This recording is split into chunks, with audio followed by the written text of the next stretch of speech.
আসসালামু আলাইকুম। শুরু করছি সঙ্গীর প্রণয়াশক্তি পর্ব ২৩। লিখেছেন সুরাইয়া রাফা। নিশুতি রাতে গাড়ি ঘোড়ার চাপ কমে এসেছে কিছুটা। পুরান ঢাকার অলিগলিতে এখন কেবলই দোকানির শাটার টানার ঝনঝন আওয়াজ। ফুটপাতগুলোর মানব শূন্য। পথচারী যারা আছেন তারাও দ্রুত পথচারণায় বাড়ি ফেরার পায়তারি করছেন। কৃতিকের বন্ধুমহল কেনাকাটা শেষ করে বাড়িতে ফিরলেও অনু আর প্রত্যয়ের বাড়ির বড়দের জন্য উপহার সামগ্রী কিনতে কিনতে সন্ধ্যা গড়িয়ে মাঝরাতে গিয়ে ঠেকেছে। আজ বহুদিন বাদে আবারও ওরা হাতে হাত ধরে বাবুলটি এর শিপ নিয়েছে। আমেরিকাতে বসে দুজন দুটো জারির টি পান করলেও এখন সময় ভিন্ন। অতএব প্রত্যয়ের ঘোর আপত্তি আলাদা করে বাবুলটি নেওয়ার। ও যদি খায় তবে অনুটা থেকেই খাবে। অনুও আর বাদ সাধেনি, কোনোরূপে বাকবিতণ্ডা ছাড়াই প্রত্যয়ের সাথে ভাগাভাগি করেছে নিজের পছন্দের বাবুলটি। এরপর দুজনে হাতে হাত ধরে হাতের ঝিলে বসে একটা প্রাণোজ্জ্বল সুন্দর সন্ধ্যা পার করে মাত্রই বাড়ির গলিতে প্রবেশ করলো ওরা। প্রত্যয় মনোযোগী ভঙ্গিতে ড্রাইভ করছে, আর অনু কেনাকাটার লিস্টগুলো আরও একবার মিলিয়ে নিচ্ছে। আজমেরি শেখ অসুস্থ মানুষ, তার উপর কোম্পানির চেয়ার ওয়েম্যান। এত কিছু সামলানোর পর কেনাকাটা কিংবা বাড়তি ঝামেলার চাপ মায়ের উপর পড়ুক সেটা মোটেই চায় না ওরও। ওই জন্য আজ নিজের বিয়ের শপিং নিজেই আসতে হলো ওকে। এছাড়া কৃতিকের বন্ধুরাও সবাই যথেষ্ট দায়িত্ব পালন করেছে। দায়িত্ব নিয়ে অনু আর প্রত্যয়ে বিয়ের জন্য সকল কেনাকাটা তারাই করেছে। এমনকি বাড়ির পুরাতন কেয়ারটেকার মোকলেস চাচাকে পর্যন্ত নিয়ে এসেছে, যাকে টুকিটাকি কিনে কোনো কিছু বাদ না পড়ে। এসবের পেছনে অবশ্য এলিসার আবদার সর্বাঙ্গে। মেয়েটা আসলেই সর্বদিকে পটু। কি না জানে সে! ক্যারাটি, বক্সিং, মেকআপ, পকার প্লে, রান্নাবান্না, ঘর গোছানো, অর্ণবের প্রফেশনাল কাজ সাহায্য করা। এখন আবার কর্পোরেট সেক্টরে চাকরির জন্য অ্যাপ্লাই করেছে। হয়তো কনফার্ম হয়েও যাবে খুব শীঘ্রই। এত গুণ সম্পন্ন মেয়ে এলিসাকে বিশ্লেষণ করলে এক কথায় কি বলা যায়? অনু একটু ভাবে, পরক্ষণে মনে মনে আওড়ায়, maybe mister perfect female version হলো এলিসা। এই তো এসে পড়েছি। প্রত্যয়ের কথায় ভাবনার সুতো ছিল অনুর। ও চোখ উঁচিয়ে দেখলো গাড়িটা কৃত্তিক কুঞ্জের সামনে দাঁড়িয়ে। প্রত্যয় অনুর দিকে তাকিয়ে বলল, পেছনের ব্যাগগুলো মোকলেস চাচা নিয়ে যাবে, তুমি একাই চলে যাও। প্রত্যয়ের কথা হাসূচক মাথা নাড়িয়ে সহসা নেমে গিয়ে বাড়ির দিকে হাঁটা দিল অনু। ঠিক তখনই পিছু ডেকে প্রত্যয় বলল, এই যে বউ। নতুন সম্বোধন, সেই সাথে চমকপ্রদ শিহরণ। অনু থমকালো, অতঃপর ঘাড় ঘুরিয়ে প্রত্যয়কে শুধালো, কিছু বলবেন? প্রত্যয় হ্যাঁ সূচক মাথা নাড়িয়ে একটা 2x2 ইঞ্চি সাইজের চৌকা বক্স অনুর দিকে এগিয়ে দিল। জিনিসটা কি বুঝতে না পেরে অনু ইতস্তত বোধ করে বলল, কি আছে এতে? প্রত্যয় অনুর হাতে বক্সটা ধরিয়ে দিয়ে বলল, তোমার স্বপ্ন, তবে এটা এখন খোলা যাবে না, আমাদের বিয়ের পরে খুলবে। এখন এটাকে নিয়ে সুন্দর করে আলমারিতে তুলে রাখবে, সাবধান, ভুলেও যাতে হারিয়ে না যায়। প্রত্যয় এমনভাবে সতর্কবাণী প্রয়োগ করেছে যে নিজের কৌতূহল দমাতে হিমশিম খেতে হচ্ছে অনুর। দুষ্ট মনটা বারবার লাফিয়ে উঠে বলছে, এক্ষুনি খুলে ফেল, দেখে নে এইটুকুনি বক্সে ভেতরে কি এমন স্বপ্ন জমা রেখেছে প্রত্যয়। পরক্ষণে ভদ্রসভ্য সংযমী মনটা হাত গুটিয়ে বলে ওঠে, মোটেই না, উনি যেহেতু বলেছে বিয়ের পরে খুলতে, তাহলে সেটাই হবে। এই কদিনের জন্য সানন্দে ধৈর্য ধরবো আমি। অনু বক্সের উপরিভাগ হাত দিয়ে স্পর্শ করতে করতে অন্দর মহলে প্রবেশ করে। পুরোপুরি মনোযোগ এই ছোট্ট বক্সের দিকে নিবদ্ধ থাকায় সামনে এগোতে গিয়ে হুট করে কারো শক্ত বাহুতে ধাক্কা খেয়ে 2 কদম পিছিয়ে গেল অনু। ধাক্কার জোরটা বেশ ভালোই ছিল। এমত অবস্থায় প্রচণ্ড ব্যথায় চোখ খিচিয়ে সামনে দৃষ্টিপাত করলো অনু। দেখল ওর থেকে কয়েক সেন্টিমিটার দূরত্বে দাঁড়িয়ে রেগে ফুঁসছে রেজা। রেজা কি তাহলে হসপিটাল থেকে বাড়িতে না গিয়ে সোজা কৃত্তিককুঞ্জে ফিরল? কিন্তু কেন? এবারে ছোট সাহেবের হাতে মার খেয়ে আবার এই বাড়িতেই ফিরেছে। বিষয়টা বোধগম্য হতেই বিস্ময় জড়িত কণ্ঠে অনু বলে ওঠে, রেজা ভাই, আপনি? রেজা কাটকাট গলায় জবাব দিল তৎক্ষণাৎ, তোমার সৎ ভাই আমাদের তোমার বিয়ে খেতে আমন্ত্রণ জানিয়েছে অনু। যে অনুকে সেই ছোট্টবেলা থেকে বিয়ে করার স্বপ্ন দেখে এসেছি, সেই অনুর বিয়ে খেতে, ভাবতে পারছো? অনুর মুখ চুপসে গেল। কিছুটা শান্ত গলায় বলল, দেখুন রেজা ভাই, আপনাকে ভাই ব্যতীত অন্য কোনো নজরে কখনো দেখিনি। না আপনার সাথে আমার কোনো কালে সহজ কথোপকথন হয়েছে, তাহলে স্বপ্নটা দেখলেন কোথা থেকে? আর বাকি রইল বিয়ের কথা। ওটা আপনার মাই সারা জীবনের আপনার মস্তিষ্কে ব্যাকটেরিয়ার মতো প্রয়োগ করেছে, যার ফলরূপ আপনি আমাকে নিয়ে দিবাস্বপ্ন দেখে এসেছেন। অনুর শান্ত গলার করা তিরস্কার রেজার কপালে ক্রুদ্ধ ভাঁজ প্রতিস্থাপিত হলো। ও রুষ্ট কণ্ঠে বলল, জানকৃতিকের আশকারা এত কিছু বলছো তো, আজকে দেখো জানকৃতিক কি হাল হয়।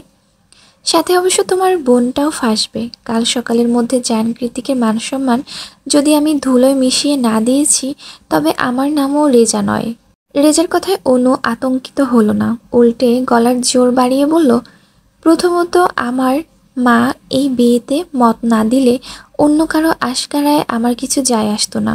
রেজা ভাই, আপনার ফুপি সরাসরি বিয়েটা দিচ্ছেন, তাই আশকারা তো একটু পাবই বলুন। আর জায়ান-কৃতিকের সম্মানের কথা বলছেন, সে তো সমাজেরই পরোয়া করে না। সম্মান তো দূর ছাই, উল্টে তার পেছনে কলকাঠি নেড়ে আপনি কতটা সেফ থাকবেন সেটা নিয়ে আমি আপাতত দুশ্চিন্তায় গ্রস্ত। রেজা অন্যদিকে দু কদম এগিয়ে এসে একটা তাচ্ছিলের হাসি দিয়ে বলল, আমার হাত ঠিক কতটা লম্বা তা তো তুমি কল্পনা করতে পারবে না অনু। তোমাকে আমি দেখে নিব। কাল প্রেসের লোকেরা এসে যখন বাড়ি ভর্তি করে ফেলবে, একই প্রশ্নে মাথা খারাপ করে দেবে যে আজমেরি শেখ আদতে কোনো স্বার্থ হাসিলের জন্য নিজেরই সৎ ছেলের সাথে মেয়ের বিয়ে দিলেন, নিজের স্বামীর পদবি নিজের মেয়ের গায়েও এঁটে দিলেন। তখন দেখব তোমার ওপেন হার্ট সার্জারি ফেরত মা আর তোমার বিয়ে দুটোরই কী হাল হয়। দেখা যাবে মান সম্মানের ভয়ে তোমার বিলেত ফেরত স্বামী আর তার পরিবার বিয়েটাই ভেঙে দিল। তখন তোমার মায়ের সম্মান বাঁচাতে আবারও আমার মায়ের হাত পা ধরে তোমাকে আমার ঘাড়ে গুছিয়ে দিতে উদ্যত হবে। Mark my word Ananya Sheikh. রেজার এতগুলো কথায় থমথমে হয়ে গেল অনুর চোয়াল। রাগে রক্তিম বর্ণ ধারণ করেছে ওর সমগ্র মুখশ্রী। এক্ষুনি রেজার গালে চড় না বসালে খুব বড় অন্যায় হয়ে যাবে। সেই অন্যায়ের ভাগীদার হতে চায় না অনু, যার ফলস্বরূপ কয়েক পা সামনে এগিয়ে গিয়ে খ্যাপাটে বাঘিনীর মতো রেজার গালে শক্ত চপেঘাটা বসাতে উদ্যুক্ত হলো অনু। তবে চরটা আর বসাতে পারল না। তার আগেই শিকার ছিনিয়ে নেওয়ার মতো ঝড়ের বেগে অনুর সামনে থেকে রেজার কলার ধরে ওকে ছিনিয়ে নিয়ে গেল কৃত্তিক। অনু ভরকালো, মাথার মধ্যে টকবগিয়ে বেড়ে ওঠা ক্রোধটা মুহূর্তে বিস্ময়ে পরিণত হলো। ও ঘাড় ঘুরিয়ে সাইডে তাকাতে দেখতে পেল রেজাকে মেঝেতে ফেলে ওর বুকের উপর হাঁটু গেড়ে বসে এলোপাথারি ঘুষি দিয়ে যাচ্ছে কৃত্তিক। ক্রোধান্বিত প্রতিটি ঘুষি আছড়ে পড়ছে রেজার চোখে মুখে। এভাবে ক্রমাগত এলোপাথারি মারের তোপে একদণ্ড শ্বাস ফেলতে পারছে না রেজা। অথচ কৃত্তিক থামার নামই নিচ্ছে না, উল্টে মারের সাথে সাথে চোয়াল শক্ত করে অশ্রাব্য গালিতে পিষ্ট করছে রেজাকে। কৃত্তিকের কর্মকাণ্ডে একটা শুষ্ক ঢোক গেলে ভয়ত চোখে অরুর দিকে চাইল অনু। দেখল অরুর এক হাতে গজের ব্যান্ডেজ পেঁচানো, অন্য হাতে ডোরার বাস্কেট। ও নিজেও কৃত্তিকের এমন রাগ দেখে থরথরিয়ে কাঁপছে। কিন্তু এখন তো কাঁপাকাঁপির সময় নয়, কৃত্তিকে থামাতে হবে, নয়তো রেজাকে আজ মেরেই ফেলবে লোকটা। ব্যাপারটা বোধগম্য হতেই ওরু ছুটে গিয়ে কৃত্তিকের হাত টেনে ধরল। তবুও থামছে না কৃত্তিক। ওরু পারছে না কৃত্তিকের পুরুষালী শক্তির সাথে কুলিয়ে উঠতে, তাও জোর জবরদস্তি করে কোনো মতে রেজার বুকের উপর থেকে সরিয়ে দাঁড় করল ওকে। তবুও হিংস্র সিংহের ন্যায় গর্জন করতে করতে রেজাকে পা দিয়ে ক্রমাগত আঘাত করে যাচ্ছে কৃত্তিক। ওর রক্তিম চোখ আর তীব্র ক্রোধ দেখে মনে হচ্ছে ও আজ রেজাকে মেরেই ফেলবে। হলরুমে হঠাৎ এত চেঁচামেচি শুনতে পেয়ে রুম থেকে বেরিয়ে দোতলায় করিডোরে দিয়ে উকি দিল সায়র, অর্ণব আর এলিসাও। কৃত্তিককে হঠাৎ করে এমন রেগে যেতে দেখে ওরাও হতবাক। কি এমন হলো হুট করে? সন্ধ্যাবেলাতেও তো সব ঠিকঠাকই ছিল, বেশ শান্ত সাবলীল ছিল কৃত্তিক। কৃত্তিকের গর্জন শুনে আজমিরি শেখ আর জাহানারাও অন্যদিক থেকে হন্তদন্ত হয়ে বেরিয়ে এলেন। সবাই নীরব দর্শক, কেউ কৃত্তিকের রাগের কারণ ধরতে পারছে না। শুধুমাত্র জাহানারা বেগম সিঁড়ি ভেঙে ছুটে নিচে নেমে এলেন। তিনি কান্নাজড়িত কণ্ঠে এক প্রকার কাকুতি মিনতি করেই অরুকে বলতে লাগলো, ও অরু, দয়া করে থামা তোর স্বামীকে, আমার ছেলেটাকে মেরে ফেলবে তো। অনু জানে না কি হয়েছে, কেনই বা কৃত্তিক এত ক্ষেপেছে। তবুও খারাপ কিছু যে ঘটেছে সেটা অরুর ব্যান্ডেজ করা হাত দেখে আঁচ করতে পারছে ও। কিন্তু এখন কৃত্তিককে থামানোটা জরুরি, নয়তো রেজার খুব খারাপ পরিণতি হবে। তাই অনু নিজে উদ্বিগ্ন সুরে অরুকে বলল, কৃত্তিক ভাইয়াকে আটকা অরু, রেজা ভাইয়ের নাক মুখ দিয়ে রক্ত বেরোচ্ছে, মরে যাবে তো। আপার কথা কর্ণগহ্বরে পৌঁছালো অরু এক প্রকার হন্য হয়ে পেছন থেকে শক্ত করে জড়িয়ে ধরল কৃত্তিককে। পর মুহূর্তে ওর মনে পড়ে গেল কৃত্তিকের বলা তখনকার কথাগুলো। বারবার বল হার্টবিট, তোর মুখে তুমি ডাক শুনলে পাগল হয়ে যাই আমি। যখন আমি খুব রেগে যাব তখন তুই এই ট্রিক্সটা প্রয়োগ করতে পারিস, আমি শান্ত হয়ে যাব, প্রমিস। ওরা এবার তাই করলো। সবার সামনে দু হাতে পেছন থেকে শক্ত করে কৃত্তিকে জড়িয়ে ধরে বলল, প্লিজ থামো, একটু শান্ত হও, আর না, দয়া করে আর মেরো না, মরে যাবে তো। অরুর ট্রিক্স বোধ হয় কাজে লাগলো। কৃত্তিক তার কথা রেখেছে। অরুর কথা তুমি সম্বন্ধর মুহূর্তে মস্তিষ্কে জ্বলতে থাকা বিতৃষ্ণ ক্রোধটাকে সামলে নিয়েছে ও। পর মুহূর্তে নিজের মেদহীন অ্যাপসে শক্ত করে জড়িয়ে রাখা অরুর ব্যান্ডেজ করা হাতটাতে নজর দিয়ে বাজ পাখির মতো তীক্ষ্ণ চাহনি নিক্ষেপ করল মুমূর্ষু রেজার দিকে। সেভাবেই তাকিয়ে থেকে ধারালো আওয়াজে বলল, বাস্টার্ড, আমার মতো অভদ্রের পেছনে লাগতে এসে মোটেই ঠিক কাজ করিসনি তুই। আজকে ইন্ট্রো দিলাম, খুব শীঘ্রই তোর খেল খতম করব আমি। সময় হলে টের পাবি জায়ান্ট কৃত্তিক আদতে কতটা জঘন্য আর টস্কি। ওরও আবারও হাঁপাতে হাঁপাতে চোখ বন্ধ রেখে রিনরিনে আওয়াজে বলল, প্লিজ শান্ত হও একটু, প্লিজ।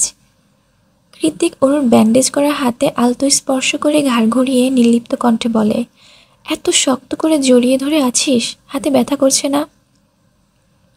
অনিমেষ কথাগুলো কানে ভেসে আসতেই ওরু পুরোপুরি বাঁধনহারা করে দিল কৃত্তিককে।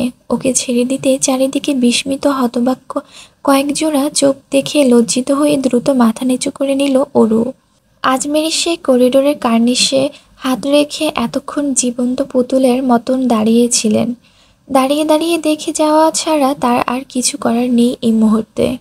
অরুকে নিজের বশে এনে কৃত্তিক অদৃশ্য শিকলে বেঁধে ফেলেছে আজমিরি শেখের হাত পা।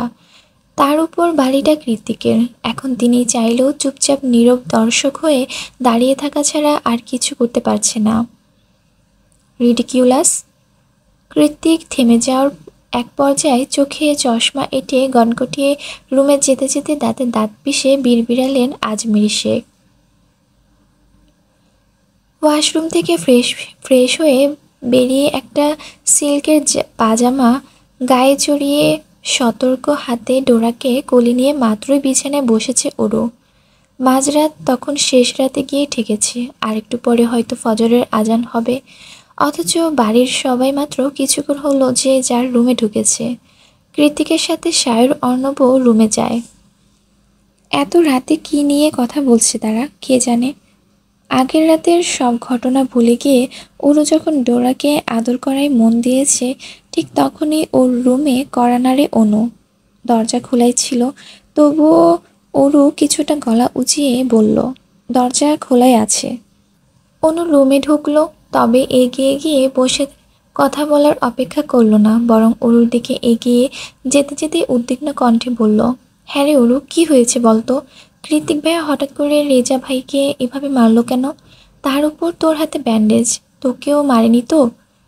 অনুর কথায় অরু নিজের হাতের দিকে তাকালো। হাতের কবজিটা ঘুরিয়ে ব্যান্ডেজ করা নিজের হাতটা ভালো মতো পরখ করে অরু নরম সুরেই বলল, রেজা ভাই ঠিক আছে? অনু হ্যাঁ সূচক মাথা নাড়িয়ে বলল, ক্লিনিক থেকে প্রাইমারি ট্রিটমেন্ট নিয়ে মামিসহ তাদের বাড়িতে চলে গিয়েছে। ও ভালো। অনুকে কেমন উদাসীন লাগছে, তাই অনু আবারও আগ বাড়িয়ে বলল, কি হয়েছে বললি না তো? অনুর কথায় ওরও ভাবনায় পড়ে গেল। মনে মনে ভাবতে লাগলো তখনকার ঘটনা। একটা অনাকাঙ্ক্ষিত ঘটনার জের ধরে মাত্র কয়েক মিনিটের ব্যবধানে কতটা দুর্বিষহ আর আতঙ্কিত হয়ে উঠেছিল ওদের ভালোবাসার পরিপূর্ণ মুহূর্তটা। আর সবচেয়ে বড় কথা, সেই পুরো ঘটনার পেছনে ছিল ওরই মামাতো ভাই রেজা। এখনও সেসব কথা ভাবতে গেলে রেজার উপর মেজাজ চড়ে ওঠে অরুর।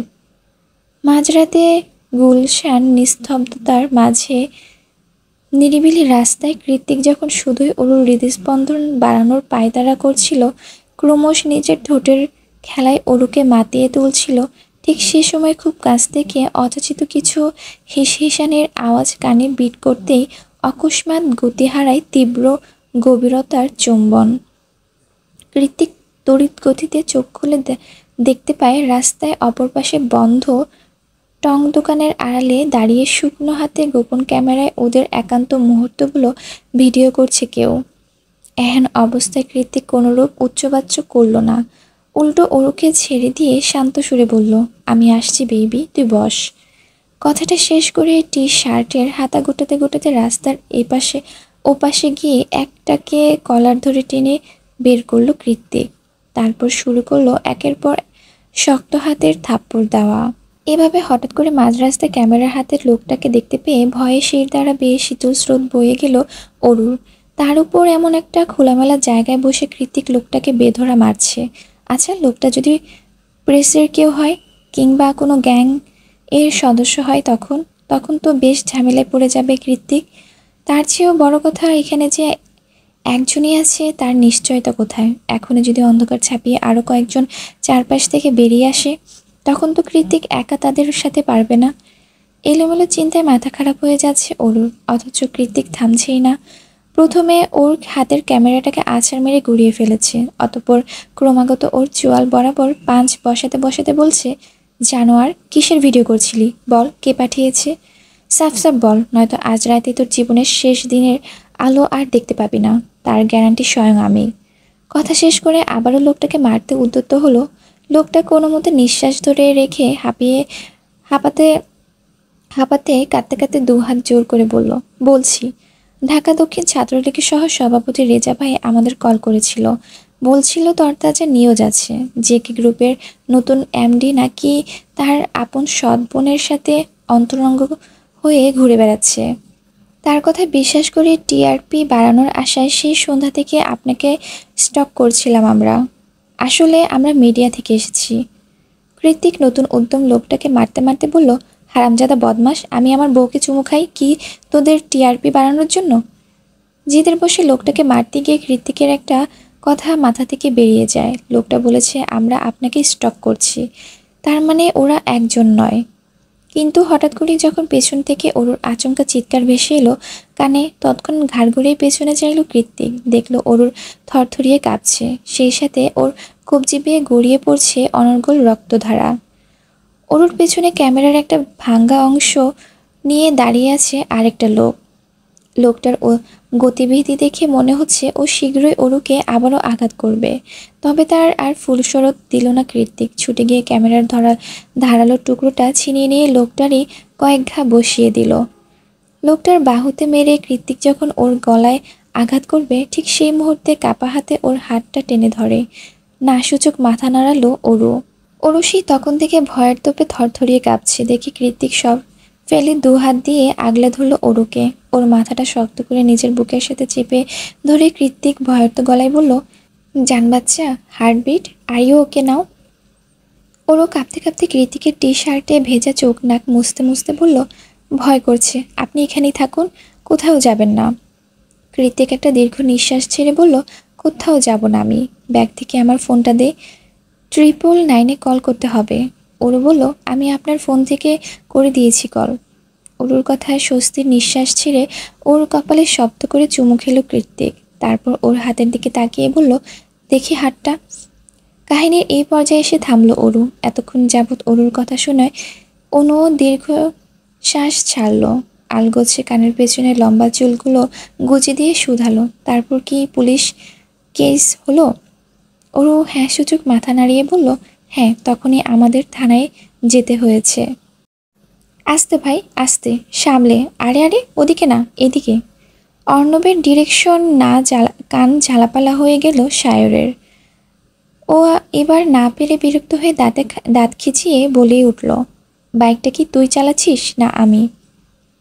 অর্ণব পেছনে বসা অবস্থায় সামনে মুখ বাঁকিয়ে কটমটিয়ে বলল, জীবনে প্রথমবার লাইসেন্স ছাড়া বাইক চালাতে এসেছিস, তাও আবার এমন রেসিং বাইক। তাই তোকে ডিরেকশন দিচ্ছি।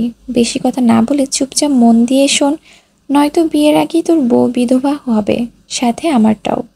সায়র কাঁপা কাঁপা হাতে বাইকের ব্রেক সামলাতে গিয়ে হিমশিম খাচ্ছে, তবুও দাঁত দিয়ে ঠোঁট কামড়ে ধরে সামনে মনোযোগ নিবেশ করে বলল, মানুষ মন দিয়ে নয়, কান দিয়ে শোনে হাদারাম। তাছাড়া এমন ভাব দেখাচ্ছিস যেন তুই রাইডিংয়ে খুব এক্সপার্ট। আয় তাহলে চালা একটু। বিয়ের আগে বিধবা হওয়ার শখ নেই আমার, তোর এত শখ জাগলো কেন কে জানে। জাগলো তো জাগলো, আবার আমাকে সাথে করে নিয়ে মরার শখ জাগলো। কি আশ্চর্য শখ। অর্ণবের কথার পাশে সায়রের কথা বলার ফুসরত নেই। ও আপাতত বাইকের ব্রেক সামলাতে ব্যস্ত, তবুও ক্ষণে ক্ষণে এদিক ওদিক ঘুরে যাচ্ছে ব্রেক, যার দরুন বাইকটাও হেলে দুলে উঠছে ক্রমশে। বাইক যখনই হেলে দুলে উঠছে, অর্ণব তখনই বুকে মাথায় ক্রোশ নিয়ে একে বারবার ঈশ্বরকে ডাকছে। ওর হাই হুতাশ বিরক্ত হয়ে সায়র ধমকে উঠে বলল, চুপ করবি? বাসায় গিয়ে ঈশ্বরকে ডাকিস, আগে আমাকে ডিরেকশন দে। অর্ণব বলে, যাচ্ছিটা কোথায় সেটা তো আগে বল। আমার না হওয়ার শ্বশুরবাড়ি, ভেবেছি বিয়েটা বাংলাদেশে করব, বুঝলি। অর্ণব হতবিম্বল কণ্ঠে বলল, এই পুরান ঢাকার চিপাগুলিতে তুই শ্বশুরবাড়ি কোথায় খুঁজে পেলি? সায়র দুষ্ট হেসে বলল, চিরুনি তল্লাশি করে পেয়েছি, চল তোকে দেখাবো। কথা শেষ করে সায়র বাইকে টান দিতে আবারও ঈশ্বর নাম জপতে জপতে মুখে ফেনা তুলে ফেলল অর্ণব। আজ কৃতিক অফিসে জয়েন করেছে। সেই সুযোগে গধূলি বিকেলে কৃতিকের বাইক নিয়ে সায়রের না হওয়া শ্বশুরবাড়ি খুঁজতে বেরিয়েছে ওরা দুজন। কিন্তু এই গাদানো সারি সারি ছোট বড় শ্যাওলা পড়া বিল্ডিংয়ের মাঝে আদতে সায়রের না হওয়া শ্বশুরবাড়ি যে কোনটা সেটাই বুঝতে পারছে না ওরা। বাইক থামিয়ে দুজনে মিলে যখন এদিক ওদিক শুকনো নজরে পরখ করছিল, ঠিক তখনই সায়রের দৃষ্টিগত হলো এক অপার্থিব দৃশ্যপট। ওদের থেকে কয়েক মিটার দূরত্বে যে পুরাতন কংক্রিটের দোতলা বিল্ডিং মাথা উঁচিয়ে দাঁড়িয়ে আছে, তার ছাদেই ত্রিভঙ্গ আকারে নাচের তালিম দিচ্ছে সদ্য যৌবনে পা রাখা এক অষ্টাদশী রমণী। পরনে তার কুচকুচে কালো চুড়িদার, পায়ে ঘুঙ্গুর, ওড়নাটা কাঁধ সরিয়ে কোমরের কাছে বাঁধা, কাঁধ অব্দি রিবন্ডিং করা সিল্কি চুলগুলো পাঞ্চ ক্লিপে বাঁধা রয়েছে। চেহারা স্পষ্ট নয়, তবুও গোধূলির আভায় নৃত্যরত মেয়েটাকে মায়াবী অপশ্বরী মতোই স্নিগ্ধ লাগছে। আর সায়র, সে তো সেই তখন থেকে হাঁ করে তাকিয়ে দেখছে তার গোধূলিবেলার অপস্ফুরীকে। অপসরের অস্পষ্ট মুখশ্রী দেখেও সায়র চোখ বন্ধ করে বলতে পারে এটাই তার রাগিনী। গ্রীষ্মের ঝাঁঝা রৌদ্রে পুড়তে থাকা জনমানবকে একটুখানি স্বস্তি দিতে সন্ধ্যা নেমেছে ধরণীতে। বাইরের উষ্ণ বাতাস এতক্ষণ হিমেল হাওয়ায় পরিণত হয়েছে। চারিদিক এখন বেশ শীতল। শুধুমাত্র শীতল নয়, কৃত্তিকের মস্তিষ্ক। ওর মাথাটা গরম হয়ে আছে। সারাদিন অফিস শেষে যখন বাড়িতে ঢুকে উড়ুকে না পেল, তখনই মেজাজ বিগড়ে গিয়েছে কৃত্তিকের।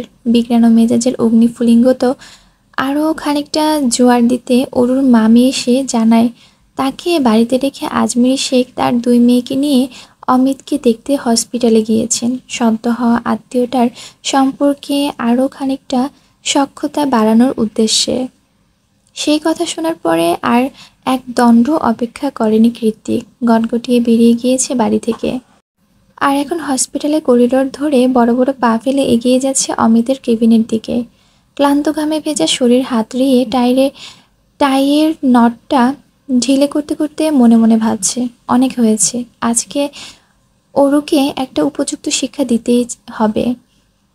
কৃতিক যখন দু পকেটে হাত গুজিয়ে কেবিনের সামনে গিয়ে দাঁড়ালো, ঠিক তখনই অরুর সাথে চোখাচোখি হলো ওর।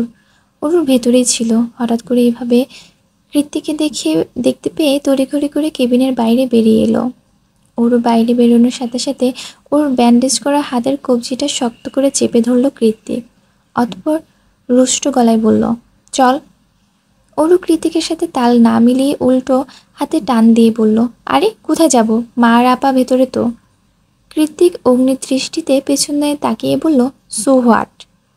কৃতিকের এমন আগুন ঝরা নিষ্প্রভ চাহনি দেখে ওরও বুঝলো কৃতিক রেগে আছে। তাই খুব একটা কথা না বাড়িয়ে শুকনো ঢোক গিলে বলল, না মানে ওদেরকে অন্তত বলে তো আসি। না, দরকার নেই। গমগমে আওয়াজে কথাটা বলে আবারও ওরুকে সঙ্গে নিয়ে হাঁটা দেয় কৃতিক। তবে কয়েক কদম এগিয়ে যাওয়ার পর পরই সামনে এসে দাঁড়ায় অমিতের বাবা মা।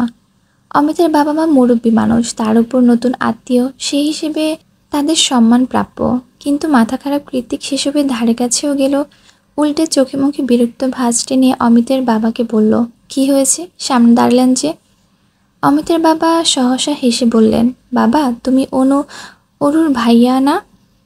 কৃতিক এক ঝলক অরুর মুখের দিকে চাইল, যে এই মুহূর্তে চোখ দিয়ে হাজারো কাকুতি মিনতি করছে। কৃতিক যাকে উল্টোপাল্টা কিছু না বলে। কৃতিক চোখ সরিয়ে নেয়, তারপর অমিতের বাবার দিকে তাকিয়ে অনুভূতিহীন গলায় বলে, হ্যাঁ ভাইয়া, শুধুমাত্র অনুর ভাইয়া। অমিতের বাবা এত কিছু খেয়াল করলেন না, বরং হাসি মুখে বললেন, তা বাবা তুমি কি বাসায় যাচ্ছ? আর ওরও কি তোমার সাথে যাচ্ছে? কৃতিক এবার গম্ভীর কণ্ঠে বলল, আমার বউ যেহেতু আমার সাথেই তো যাবে, অন্য কারোর সাথে নিশ্চয় নয়। ভালো থাকবেন আঙ্কেল, আসছি। বাক্য শেষ করে কৃতিক হাঁটা ধরল। অমিতের মা পিছু ডেকে একটা প্যাকেট এগিয়ে দিয়ে বলল, এখানে কিছু খাবার দাবার আছে বাবা, ওরও যেহেতু চলেই যাচ্ছে, তাহলে তোমার বরং এটা নিয়ে যাও। মেজাজের মাত্রা তাপমাত্রার মতোই ক্ষণে ক্ষণে বৃদ্ধি পাচ্ছে কৃতিকের, তবুও ভেতরের উগ্রতাকে সামলে রেখে প্যাকেট হাতে নিয়ে কৃতিক ছোট করে বলল, ঠিক আছে। তারপর আর এক মুহূর্ত ও দাঁড়ালো না, অরুকে টানতে টানতে নিয়ে গেল সবার দৃষ্টিসীমার আড়ালে। বাড়িতে এসে কৃতিক সবার আগে খাবারের প্যাকেটটা ছুঁড়ে মারল মেঝেতে। সঙ্গে সঙ্গে পুরো হলরুমে ছড়িয়ে পড়ল ফলমূল সহ সুস্বাদু সব খাবারগুলো। কৃতিক এভাবে খাবার ছুঁড়ে ফেলেছে দেখে এবার অরুর বেশ রাগ হলো।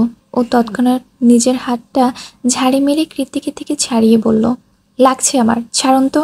কৃতিক দ্বিগুণ শক্তিতে আবারও চেপে ধরল অরুর হাত, তারপর কাঠিন্য গলায় বলল, লাগলে লাগুক, লাগার জন্যই ধরেছি। কেটে যাওয়ার হাতটা এভাবে বারবার চেপে ধরতে ব্যথায় টনটন করছে ওর, কিন্তু ব্যথার চেয়েও বেশি এই মুহূর্তে বিরক্ত লাগছে অরুর। অসভ্যতা বেয়াদবির একটা সীমা থেকে থাকে। কৃতিক আজ সব সীমা অতিক্রম করে গিয়েছে। শুধু শুধু সবার সামনে সিন ক্রিয়েট করলো, আর এখন খাবারগুলো সব ফেলে দিল। এলোমেলো খাবারগুলোর দিকে তাকিয়ে ঝাঁঝিয়ে উঠল অরুর মস্তিষ্ক। ওর সর্বশক্তি প্রয়োগ করে কৃতিকের হাতটা আবারও ঝটকা মেরে ছড়িয়ে দিয়ে তেতো গলায় বলল, আপনি একটা উন্মাদ, সাইকো। সারা জীবন একা থেকে থেকে নিজে তো একরোখা আর অসামাজিক হয়েছেন, এখন আবার আমাকেও আপনার মতো নির্দয় বানানোর পায়তারা করছেন। কৃতিকুরুর পানে রক্তিম চাহনি নিক্ষেপ করে ওর চোয়ালটা দু আঙ্গুলে শক্ত করে চেপে ধরে বলল, কাকে কি বলছিস, বুঝে বলছিস? মেজাজ বিগড়ে আছে ওরও, এক্ষুনি থাম, নয়তো তোর শরীরের আজ মারের নয় অন্য কিছুর দাগ বসাবো আমি। ওরও তেজ দেখিয়ে কৃতিকের হাত ছাড়িয়ে বলল, যা বলেছি ঠিক বলেছি, কোনো স্বাভাবিক মানুষ এতটা নির্দয় হতে পারে না। আপনি বলুন, আপনি যদি বদ্ধ উন্মাদ নাই হবেন, তাহলে একটা অসুস্থ পা ভাঙ্গা মানুষকে নিয়ে কিসের এত সমস্যা আপনার? একা তো যাইনি, মা আপার সাথে সম্মান রক্ষার্থে গিয়েছি। তার উপর মুরব্বী বয়োজ্যেষ্ঠদের ও যা খুশি তাই বলে এসেছেন কেন? আমার সামনে অমিতের হয়ে ওকালতি করা বন্ধ কর উরু। ভুলে যাস না আমি তোর স্বামী। সেদিন আমার সামনে আমার বাড়িতে অমিত তোর জন্য বিয়ের প্রস্তাব পাঠিয়েছে, ভুলে গিয়েছিস? আর তুই কি না আজ ঢ্যাং ঢ্যাং করে সে অমিতকে দেখতে চলে গেলি? How fucking dare you Aru. কৃতিকের কঠিন ধমকে এবার একটু গলার খাদে নামিয়ে ওরু বলল, আমি আগেও বলেছি মা আর আপার সাথে গিয়েছি, তাছাড়া অমিত ভাই ভালো একজন মানুষ, ওনার পরিবার কেন এসব বলেছে তা জানি না। আমার জানা মতে উনি আমাকে বোনের নজরে দেখেন। আসলে কথা সমস্যাটা আপনার মধ্যে। একরোখা জীবন কাটাতে কাটাতে সমাজ নিয়মকানুন সবকিছু ভুলতে বসেছেন। হয়েছে চরম অসভ্যতা। ওর কথা শেষ করার সঙ্গে সঙ্গে পেছন থেকে ওর ঘাড়টা চেপে ধরে নিজের মুখের কাছে নিয়ে এলো কৃত্তিক। অতঃপর থমথমে ব্যথাতুর গলায় বলল, ভুলে যাস না, আমার একরোখা হওয়ার পেছনে দায়ী কিন্তু একমাত্র তুই। তোর জন্যই এই বাড়ি, কাছের মানুষ, দলীয় পথ সব ছাড়তে হয়েছিল আমাকে। আর আজ তুই আমার দিকে আঙ্গুল তুললি। ইজন্ট ইট ফেট? আর কি যেন বললি? মা আর আপা, রাইট? তোর কাছে যদি মা আর আপা এতটাই গুরুত্বপূর্ণ হয়, ওদের তুলনায় আমার অস্তিত্ব যদি এতটাই স্লান হয়, তবে চাই না আমার তোকে। কথাটা বলে ওরকে সজোরে ধাক্কা মেরে ডিভানের উপর ফেলে দিল কৃত্তিক। তারপর আবারও কঠিন কিন্তু মসৃণ গলায় বলল, আমি যেদিন পাশে না থাকবো সেদিন তুই বুঝবি পৃথিবীটা আদতে কতটা স্বার্থপর আর কতটা জঘন্য। আমি তোকে ঠিক কিভাবে খারাপ দুনিয়া থেকে বুকে আগলে আড়াল করে রেখেছি, তখন তুই হাড়ে হাড়ে টের পাবি। যদিও বা তখন তোর কষ্ট দূর করার জন্য আমি আদৌ এক্সিস্ট করবো কিনা সন্দেহ। কিছু তিক্ত অথচ চরম সত্য কথা বলে দ্রুত পায়ে সিঁড়ি ভেঙে উপরে চলে যায় কৃত্তিক। কৃত্তিকের শেষ কথাগুলো এবার আর ওর মস্তিষ্কে নয়, হৃদয়ে গিয়ে লাগলো। আচমকা মনে হলো হৃদয়টাকে নখর হাতে খামচে ধরছে কেউ। কৃত্তিককে ছাড়া পৃথিবী এও সম্ভব? অরুর ভাবতেও পারে না, ভাবতে চায়ও না। নিজের করা প্রকট ভুলটাকে শুধরে নিতে তৎক্ষণাৎ কৃত্তিকের পেছন পেছন উঠে যায় সিঁড়ি ভেঙে। অতঃপর করিডোর পেরিয়ে সোজা কৃত্তিকের রুমে। কেবলমাত্র এই আশে যে কৃত্তিক হয়তো ওকে ক্ষমা করলেও করতে পারে। কিন্তু তেমন কিছু হয়নি।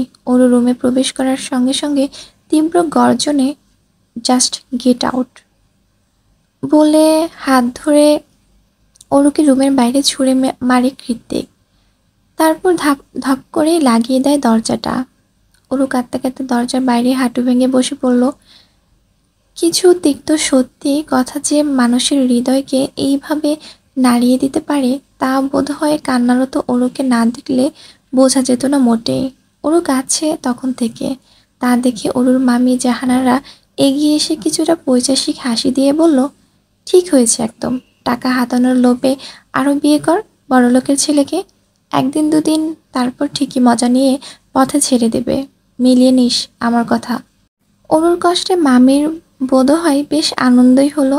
তবে অরুর আপাতত সে সবে মন নেই। সে নিজের দু হাঁটুতে মাথাটা এলিয়ে দিয়ে একটা দীর্ঘশ্বাস ছেড়ে বিড়বিড়ালো, জান কৃত্তিক, তুমি কি জানো তুমি সেই গুপ্তঘাতক যে খুন করে একটা পৌরাশূন্য তৈরি করার উদ্দেশ্যে, আর আমি হলাম সেই ধর্মান্ধ যে ওই গুপ্তঘাতের ছুরির ইশারাতে নাচে। তুমি আমার জীবনে এমন এক ভালোবাসার গোলকধাঁধা, যার থেকে 1000 বছর ছুটলেও আর পরিত্রাণ নেই আমার। না, নেই।